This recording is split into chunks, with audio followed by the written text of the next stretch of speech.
Last time આપણે કણોના તંત્ર અને ચાક ગતિ આ ચેપ્ટરમાં એવી ચર્ચા કરેલી કે ભાઈ તંત્રનું દ્રવ્યમાન કેન્દ્ર એ એવું બિંદુ છે કે જ્યાં એનું સમગ્ર દ્રવ્યમાન સંકેન્દ્રિત થયેલું ધારી શકાય. અને દ્રવ્યમાન કેન્દ્રનું સ્થાન શોધવાની રીતો આપણે જોયેલી. તો જુદા જુદા કેસમાં આપણે જોયેલું કે સંમિત દળ વિતરણ હોય અથવા અસંમિત દળ વિતરણ હોય. તો સંમિતિ હોય તો કામ બહુ ઈઝી હતું આપણું, કે આપણે તંત્રનું જે ભૌમિતિક કેન્દ્ર હોય એ જ એનું દ્રવ્યમાન કેન્દ્ર એવું કહી શકતા હતા. પણ જ્યારે સંમિતિ ન હોય ત્યારે શું? તો હવે એવો જ એક દાખલો, અને ઇવન આના પછીના પણ બે દાખલાઓમાં એક સંમિત તંત્ર છે, એક અસંમિત તંત્ર છે. તો આપણે જુદા જુદા કેસમાં દ્રવ્યમાન કેન્દ્ર કઈ રીતે શોધી શકાય એ હવે અહીંયા ગણીશું. તમને એવું આપ્યું છે ઉદાહરણ 7.1 માં કે 0.5 મીટર બાજુની લંબાઈ વાળા, મતલબ કે આ એક બાજુ છે ત્રિકોણની, એની લંબાઈ 0.5 મીટર છે. હું સરળતા ખાતર એના શિરોબિંદુઓને નામ આપી દઉં છું, A, B અને C. મતલબ કે બાજુ AB ની લંબાઈ 0.5 મીટર છે. શિરોબિંદુઓ પર મૂકેલા કણોના દળ M1 100 ગ્રામ છે, પછી M2 અહીંયા મૂક્યો છે જે 150 ગ્રામ છે, અને M3 200 ગ્રામ છે. તો તંત્રનું દ્રવ્યમાન કેન્દ્ર શોધો. હવે પહેલા વહેલું સિમ્પલેસ્ટ લોજિક તો એ છે કે દ્વિપરિમાણિક તંત્ર છે અથવા સમતલીય તંત્ર છે. તો આપણે x અને y બંને યામો શોધવા પડશે. તો એના માટે આપણે પહેલા એક યામાક્ષ પદ્ધતિ વિચારીએ. ધારો કે આ એક અક્ષ છે આખી, અહીંયા A પર તંત્રનું ઉગમ બિંદુ રહેલું છે. તમે અહીંયા O, તમારી બુકમાં જે સંજ્ઞા આપી છે એ રીતે અહીંયા O છે એવું પણ કહી શકો. આ O A અને અહીંયા B લીધું છે. ચાલે, તમે શિરોબિંદુઓ નામ કોઈ બી લઈ શકો, પણ બુકમાં છે એવું રાખીએ તો થોડું સમજવામાં ઈઝી રહે. અચ્છા, આ y અક્ષ છે. હવે અહીંયા 3 કણોનું તંત્ર છે, એટલે પહેલી તો કોમન સેન્સની વાત એ છે કે તમારે 3 કણો માટે સૂત્રોમાં જે આપણે વાપરીશું એ આવા કંઈક છે. પહેલા એક્સિયામ શોધો, દ્રવ્યમાન કેન્દ્રનો એક્સિયામ. તો M1x1 plus M2x2 plus M3x3 છેદમાં M1 plus M2 plus M3. આ સૂત્ર વાપરવું પડશે. અને એ જ રીતે વાયયામ શોધવા માટે M1y1 plus M2y2 plus M3y3 upon M1 plus M2 plus M3. આ સૂત્ર વાપરવું પડશે. ધારો કે તમને ચતુષ્કોણ આપ્યું હોત તો આપણે અહીંયા વધારાનું એક પદ લખવું પડે પ્લસ M4x4, છેદમાં પણ પ્લસ M4 કરવું પડે. તો અહીંયા જ રીતે પ્લસ M4y4 અને અહીંયા M4 પ્લસ. તો 3 કણો છે એટલે આપણે આ સમીકરણ 3 પદો સુધી લખ્યા, સાદી રીતે કહીએ તો. હવે આ બંને ઇક્વેશનનો આપણે ઉપયોગ કરીને તંત્રના દ્રવ્યમાન કેન્દ્રના યામ શોધવા હોય તો સમીકરણમાં શું મેળવવું પડે? M1 M2 M3 તો તમને આપેલા છે, એનો કોઈ ઇશ્યુ નથી. આ રહ્યા 3 આ M1 છે, આ M2 છે અને આ M3 છે. એટલે એ તમારે શોધવાની જરૂર નથી, પણ x1 x2 x3 અને y1 y2 y3 આ બધું આપણે શોધવું પડશે.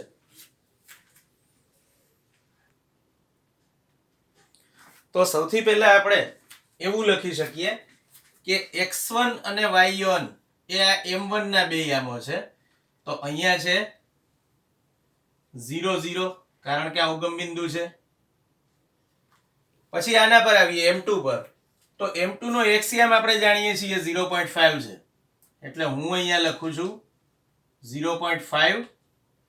અને y યામ પણ આપણે જાણીએ છીએ x અક્ષ પર રહેલા બિંદુ માટે y યામ 0 હોય, તો આ 0.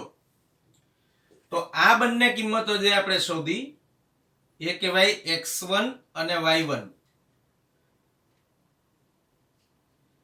કારણ કે આ શું છે, m1 દળવાળા કણના x અને y યામો છે. એ જ રીતે આને કહેવાય x2 y2, કારણ કે આ m2 વાળા કણના બે યામો એટલે કે m2 વાળા કણનું સમતલ પર સ્થાન છે. હવે આના માટે મારે x3 y3 શોધવા પડશે. તો મારે ગણતરી કરવી પડે. સમજવાની બાબત એ છે કે હું આને સદિશ ધારી લઉં પહેલા. તો આપણને આપ્યું છે કે આ સમબાજુ ત્રિકોણ છે અથવા સમભુજ ત્રિકોણ છે, તો દરેક ખૂણો 60 ડિગ્રીનો હોય. અને સમબાજુ ત્રિકોણ છે એટલે દરેક બાજુની લંબાઈ પણ સરખી હોય, એટલે કે 0.5 મીટર છે આની લંબાઈ. તો તમને મેં જે કીધું હતું કે સદિશના ઘટકો અને સદિશ બીજગણિત એની આપણે દરેક જગ્યાએ જરૂર પડશે. પહેલા જ દાખલાથી એની શરૂઆત થઈ ચૂકી છે, જોઈ શકો છો. તો હવે આ સદિશના બે ઘટકો વિચારી શકો. એક અહીંથી અહીં સુધીનો x ઘટક કહેવાય જેને, મતલબ આનો x યામ, અને બીજો અહીંથી અહીં સુધીનો જેને y ઘટક કહેવાય એટલે કે આનો y યામ. તો હવે હું જ્યારે m3 માટે x3 અને y3 ગણું છું ત્યારે શું મળે છે? x3 બરાબર હું લખીશ આ 0.5 નો આ બાજુનો ઘટક એટલે થીટાની પાબાનો ઘટક થયો એટલે કોસ ઘટક. તો 0.5 કોસ ખૂણાનું મૂલ્ય 60. અને એ જ રીતે આ ઘટક એટલે સાબાનો ઘટક, મતલબ એને લખી શકાય 0.5 sin 60. cos 60 એટલે 1/2, તો આ મળશે 0.5 ગુણ્યા 1/2. અને sin 60 એટલે √3/2, તો આ મળશે 0.5 √3/2. તો આ થશે 0.25. આપણે આના ઘટકો શોધી રહ્યા છીએ, એને આપણે R3 કહી શકીએ સદિશ. તો 0.25 અને 0.25 √3. તો આ મને R3 મળ્યું. બીજી રીતે કહીએ તો x3 અને y3 ની કિંમતો પણ મળી ગઈ. જેમ અહીંયા આ x1 y1 આ x2 y2 હતું, એવી રીતે આના માટે જે યામ મળ્યા એ છે x3 y3. b માટે જે યામો મળ્યા એ જે હું અહીંયા લખું છું, અને એનું મૂલ્ય 0.25 અને 0.25 √3 છે. તમે આકૃતિમાં અહીંયા ના દર્શાવો તો પણ ચાલે, પણ મેં થોડું ધ્યાનમાં રહે એના માટે લખ્યું છે. હવે મારે આ બંને સૂત્રોમાં કિંમતો મેળવવી પડશે, દેખીતી વાત છે. તો હવે પહેલા હું દ્રવ્યમાન કેન્દ્ર, જેને આપણે શોર્ટમાં લખીશું CM, નો x યામ શોધીએ. x બરાબર સમીકરણ લેવાનું m1x1 m2x2 m3x3 આખાના છેદમાં m1 m2 m3. તો આપણે આ જ ઇક્વેશન અહીંયા યુઝ કરીશું.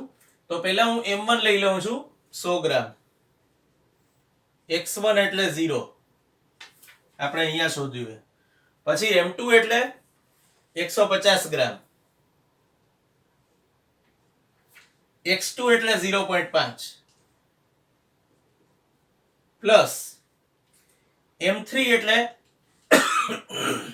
200 ગ્રામ અને x3 એટલે 0.25 છેદમાં m1 plus m2 150 plus m3 એટલે 200. તો આ મળશે 100 ગુણ્યા 0 એટલે પહેલું પદ 0 થઈ ગયું. 150 ગુણ્યા 0.5 એટલે 75 પ્લસ 200 ગુણ્યા 0.25 એટલે 50 છેદમાં 100 ને 200 300 ને 450 એટલે કે આ મળશે 125/450 જેને સાદુરૂપ આપીએ એટલે x મળશે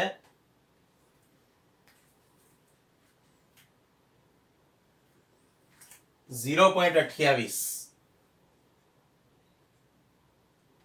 આ આપણને સાદુરૂપ મળ્યું મીટર.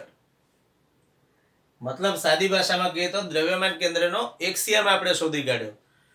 ખાસ નોંધપાત્ર બાબત કે જો અહીંયા બધા દળ ગ્રામમાં છે પણ મારે કિલોગ્રામ કરવાની જરૂર ના પડી, કારણ કે સમીકરણને ધ્યાનમાં લેતા હું પહેલેથી જ જાણું છું કે આ બધાના કિલોગ્રામમાંથી 10⁻³ કોમન લઈ શકાતી હતી, છેદમાં પણ 10⁻³ કોમન લઈ શકાતી હતી. તો અંશ છેદમાં દળના એકમો ઉડી જાય છે સાદી ભાષામાં કહીએ તો, એટલે આપણે અહીંયા ગ્રામના કિલોગ્રામ કન્વર્ટ કરવાની જરૂર નથી. હા, તમને અમુક દળ ગ્રામમાં ને અમુક કિલોગ્રામમાં એવું આપ્યું હોય તો વસ્તુ અલગ છે. તો તમારે બધા કાં તો ગ્રામમાં કરી નાખવા પડે કાં તો કિલોગ્રામમાં કરી નાખવા પડે. પણ અહીંયા તો બધા ઓલરેડી ગ્રામમાં જ છે, M1 M2 M3 જે કંઈ મૂલ્યો આપ્યા છે બધા, એટલે આવા કન્વર્ઝનની કોઈ જરૂર ના પડી. હવે એ જ રીતે હું વાયયામ શોધું તો વાયયામનું સમીકરણ આ લખ્યું M1 Y1 M2 Y2 M3 Y3 નો સરવાળો છેદમાં M1 M2 M3 નો સરવાળો. તો હવે M1 એટલે 100, પાછું Y1 એટલે 0, પહેલા કણનો વાયયામ, પ્લસ M2 એટલે 150,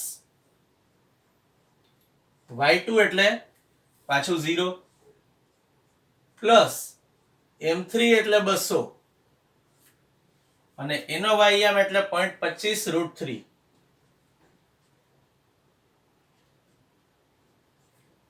આખાના છેદમાં 100 પ્લસ 150 પ્લસ 200.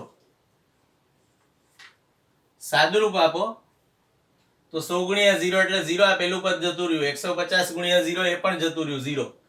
200 ગુણ્યા 0.25 એટલે 50 અને √3 એટલે 1.73.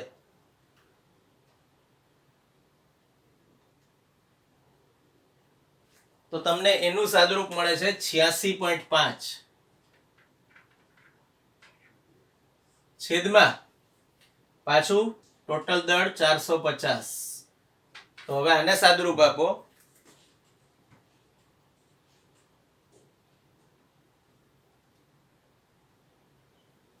તો તમને મળે છે 0.19 મીટર. તો આપણે એવું કહી શકીએ કે આપણે તંત્રના દ્રવ્યમાન કેન્દ્રના એક્સયામ અને વાયયામ શોધી કાઢ્યા. તો આના પરથી હું જવાબ લખી શકું, માટે તંત્રનું દ્રવ્યમાન કેન્દ્ર 0.28 0.19 મીટર પર હશે. હવે થોડું સમજવાનો પાર્ટ આવે છે. આપણે આ 0.28 અને 0.19 ને આકૃતિમાં દર્શાવીએ તો ક્યાં આવે? લગભગ અંદાજિત સ્થાન.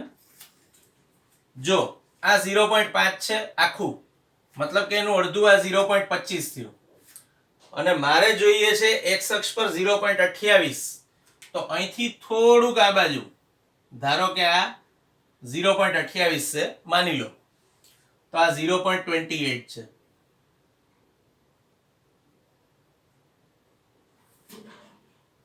હવે વાયયામ દર્શાવીએ 0.19 એટલે એને હું લગભગ 0.2 કહી શકું.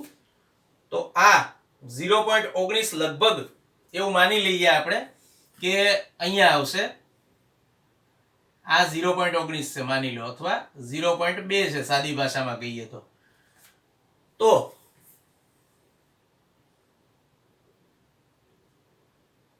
આ એક્સયામ છે અને આ વાયયામ છે.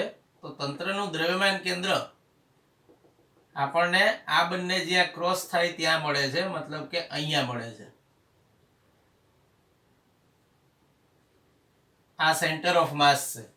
મેં અંદાજિત સ્થાન દેખાડ્યું છે, તમે માપીને પ્રોપર માપપટ્ટી મૂકીને શોધી શકો. તો દ્રવ્યમાન કેન્દ્રનું સ્થાન અહીંયા છે, એ આપણે સૈદ્ધાંતિક રીતે શોધ્યું. તમને બુકમાં આ દાખલો પૂરો થાય ત્યાં છેલ્લે એક રિમાર્ક આપી છે કે ભાઈ ખરેખર તંત્રનું દ્રવ્યમાન કેન્દ્ર એનું ભૌમિતિક કેન્દ્ર નથી. ધારો કે હું એનું ભૌમિતિક કેન્દ્ર વિચારત તો શું થાત, ક્યાં મળત? આ પહેલું, પછી આ બીજું અને આ ત્રીજું. ત્રિકોણના ત્રણે ત્રણ ખૂણાના લંબ દ્વિભાજકો જ્યાં ભેગા થાય એ બિંદુ આ છે, જેને આપણે ત્રિકોણનું મધ્ય કેન્દ્ર જી કહીએ છીએ. પણ આપણને સેન્ટર ઓફ માસ તો અહીંયા મળે છે. મતલબ દ્રવ્યમાન કેન્દ્ર એના ભૌમિતિક કેન્દ્ર એટલે કે મધ્ય કેન્દ્ર પર નથી. આનું કારણ શું? કારણ એક જ સિમ્પલ, દળ વિતરણ નિયમિત નથી એવું કહેવાય ફિઝિક્સની ભાષામાં. બીજી રીતે કહીએ તો આ ત્રણે ત્રણ દળના મૂલ્યો અલગ અલગ છે. જુઓ, 100, 150 અને 200. ત્રણે ત્રણ 100 ગ્રામના હોત, ત્રણે ત્રણ 150 ગ્રામના હોત, અથવા ત્રણે ત્રણ 200 ગ્રામના હોત. કોઈ બી મૂલ્ય ત્રણે ત્રણ નું હોઈ શકે, પણ જો સમાન મૂલ્ય હોત, અહીંયા કદાચ 1 લાખ કિલોગ્રામ મૂક્યા હોય ને દરેક પર કોઈ કઈ ફરક નથી પડતો. મૂલ્ય સમાન છે એ અગત્યનો મુદ્દો છે. જો સમાન હોય તો તંત્રના ભૌમિતિક કેન્દ્ર એટલે કે ત્રિકોણના મધ્ય કેન્દ્ર પર તમને આનું દ્રવ્યમાન કેન્દ્ર મળત. તો હવે આપણે એવું એક ઉદાહરણ જોઈશું, જે તમારું નેક્સ્ટ ઉદાહરણ છે કે ત્રિકોણાકાર જ છે ફરીથી એકવાર, પણ ત્રિકોણનું ભૌમિતિક કેન્દ્ર એ જ એનું દ્રવ્યમાન કેન્દ્ર બનશે, કારણ કે ત્યાં દળ વિતરણ નિયમિત છે. તો આપણે પહેલા હવે એ ઉદાહરણ લઈએ.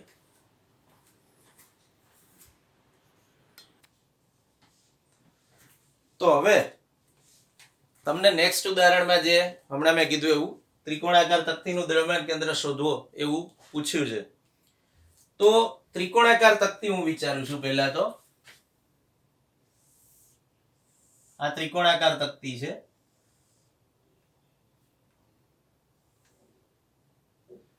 તો હવે આ તક્તી જુદા જુદા ઘણા બધા દળ ખંડોની બનેલી છે એવું કહી શકાય. મતલબ તમે અહીંથી એક પટ્ટી વિચારી, સપોઝ પહેલા આ બીજી પટ્ટી વિચારી, આ ત્રીજી પટ્ટી વિચારી, આ ચોથી પટ્ટી વિચારી, આ પાંચમી વિચારી, આ છઠ્ઠી, આવી રીતે તમે છેલ્લે સુધી જુદી જુદી પટ્ટીઓ વિચારી લો. તો હવે આ પટ્ટીનું દ્રવ્યમાન કેન્દ્ર સમમિતિ પરથી એવું કહી શકાય. આ પટ્ટી જો બે સરખા ભાગ થઈ શકે છે, હું સૌથી નીચેની પટ્ટી વિશે વાત કરી રહ્યો છું, તો એનું દ્રવ્યમાન કેન્દ્ર એના ભૌમિતિક કેન્દ્ર પર મતલબ કે અહીંયા હશે.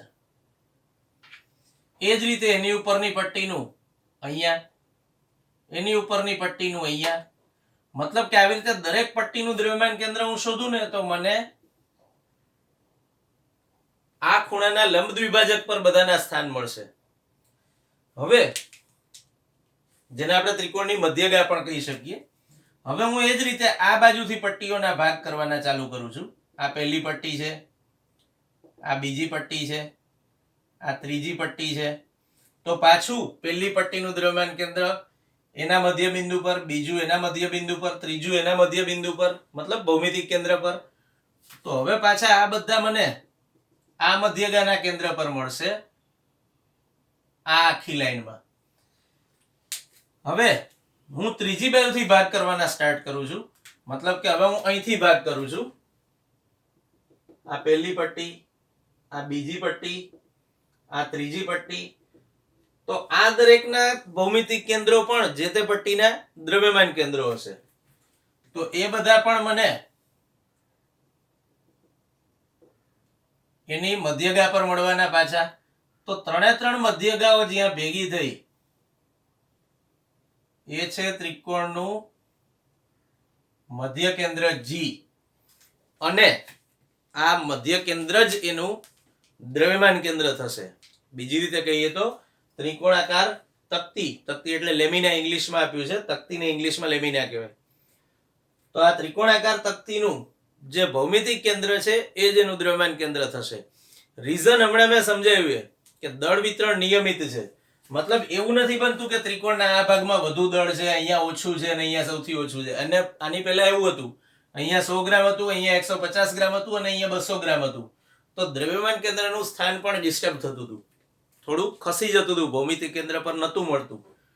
કદાચ તમને એક્ઝામમાં પૂછે એવું કહીને કે ભાઈ સમાન દળ વિતરણવાળી અથવા નિયમિત દળ ઘનતાવાળી એવા શબ્દો ઉમેરી દે તો પણ કોઈ ફરક નથી પડતો વાતને.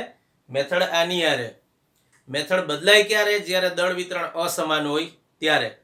બાકી ખાલી ત્રિકોણાકાર તકતી નહીં, તમે કોઈ બી સમતલીય પદાર્થ લઈ લો, પછી એ વર્તુળ હોય, ચોરસ હોય, લંબચોરસ હોય, કંઈ બી, એનું દ્રવ્યમાન કેન્દ્ર હંમેશા એના ભૌમિતિક કેન્દ્ર પર હોય.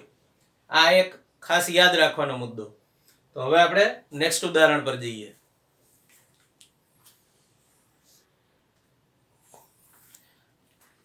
તો હવે આપણે પહેલા વહેલું જે ઉદાહરણ જોયું એમાં અસમાન દળ વિતરણ વાળી પણ નિયમિત આકારવાળી તકતી જોઈ, ત્રિકોણાકાર તકતી, ત્રિકોણાકાર તંત્ર એવું કહી શકો, સોરી તકતી નહીં. બીજા કેસમાં આપણે એવું જોયું કે જેમાં દળ વિતરણ નિયમિત હતું અને આકાર પણ નિયમિત હતો. હવે ત્રીજા કેસમાં પાછું આકાર એલ શેપનો તમને આપેલો છે અને દળ વિતરણ પાછું નિયમિત છે, એવો કેસ જોવાનો છે.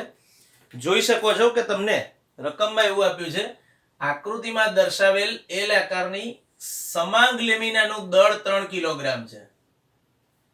સમાંગ લેમિનાનું દળ 3 કિલોગ્રામ છે, મતલબ દરેક જગ્યાએ દળ વિતરણ એક સરખું છે.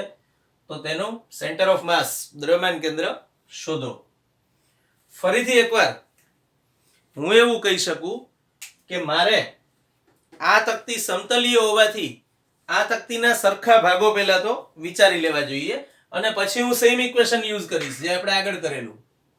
મતલબ x બરાબર m1x1 plus m2x2 plus m3x3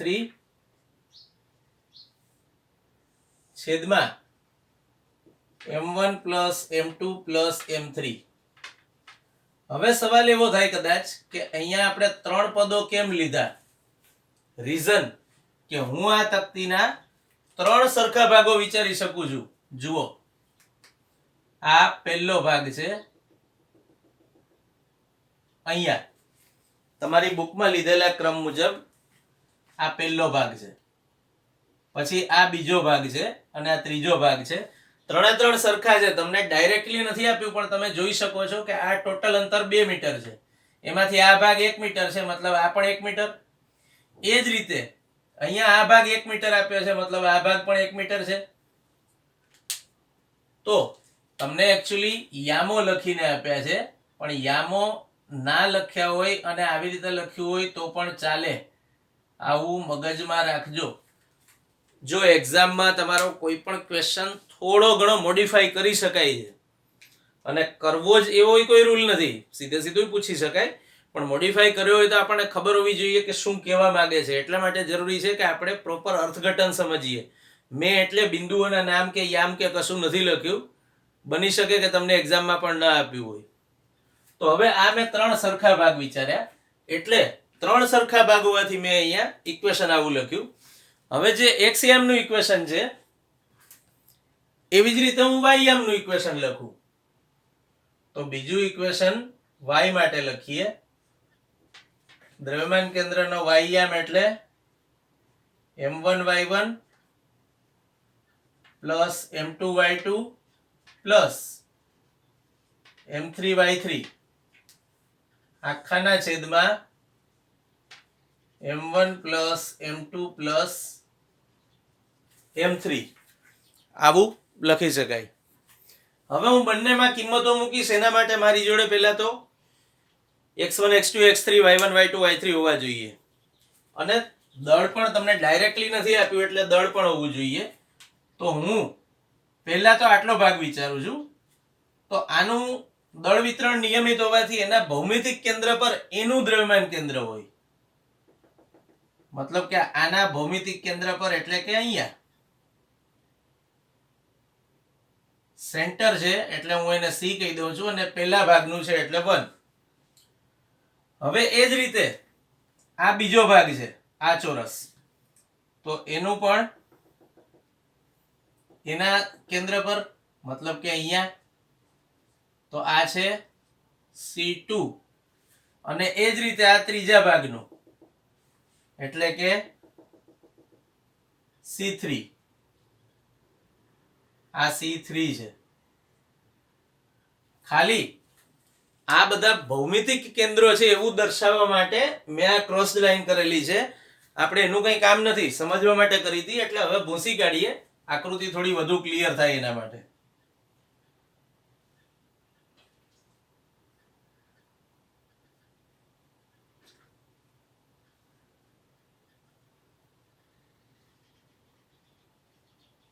તો હવે આપણને આવું કંઈક મળ્યું.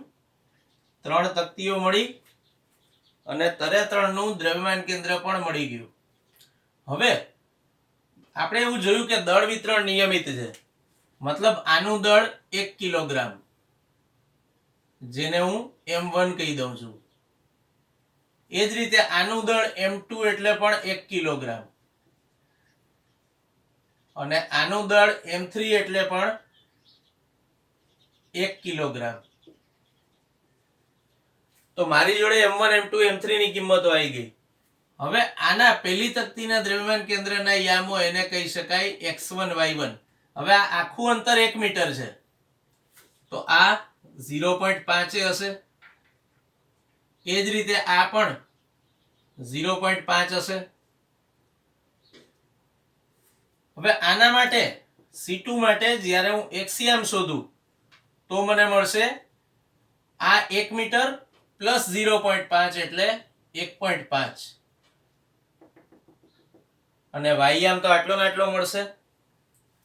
એ જ રીતે હું આના માટે શોધું M3 માટે, તો આનો x યામ જે અહીંયા છે એટલો જ મળશે 0.5, અને આ y યામ મળશે 1 પ્લસ 0.5 એટલે કે 1.5. તો હવે હું બધી કિંમતો અહીંયા લખી દઉં. આકૃતિ પરથી M1 M2 અને M3 બધા 1-1 કિલોગ્રામ.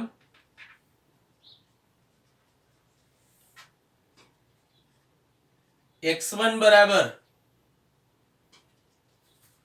0.5 મીટર લઈશું આપણે, કારણ કે તમને બધા મીટરમાં આપ્યા છે.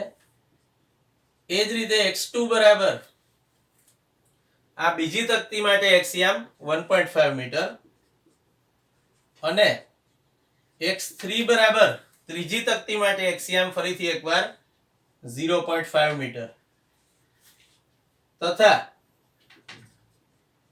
y1 એટલે પહેલી તકતી માટે આ અંતર y યામ C1 નો એ મળે છે 0.5 મીટર.